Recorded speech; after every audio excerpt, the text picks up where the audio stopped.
Video end వరకు చూడండి. యమ్మీ and healthy recipe అయితే షేర్ చేస్తున్నాను. డైట్ మెయింటైన్ చేసేవాళ్ళు, వర్కౌట్స్ చేసే వాళ్ళకైతే ఇంకా బెస్ట్ ఆప్షన్ అని చెప్పొచ్చు. బ్రేక్ఫాస్ట్, లంచ్, డిన్నర్ ఇట్లా ఎప్పుడైనా మనం వేసుకొని తినొచ్చు అనమాట. చాలా టేస్టీగా ఉంటుంది అండ్ హెల్తీ కూడా. సో నార్మల్గా మనం దోసపిండి ఉన్నప్పుడు చట్నీలు చేసేంత టైం ఉండకపోవచ్చు, లేకపోతే కర్రీస్తో తినేస్తాం కదా. ఇవన్నీ ఏం అవసరం లేకుండా నేనైతే ఇట్లా డైరెక్ట్గా తినేస్తాను అనమాట, దోశ పోసేసుకొని. కాకపోతే ఎక్కువ క్వాంటిటీలో బీట్రూట్ అండ్ క్యారెట్ని గ్రేట్ చేసుకోవాలి.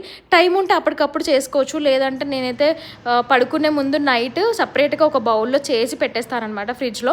అండ్ ఈరోజు అయితే మార్నింగ్ శ్రీయుకి స్నాక్స్ బాక్స్లో ఇదే పెడుతున్నాను. తనకైతే చిన్న చిన్నగా వేసి పెట్టేస్తాను.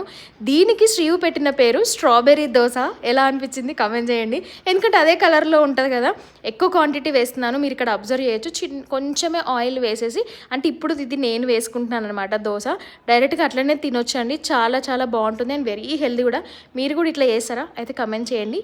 ఇలాంటి వీడియోస్ కోసం do subscribe for more videos. Thank you all.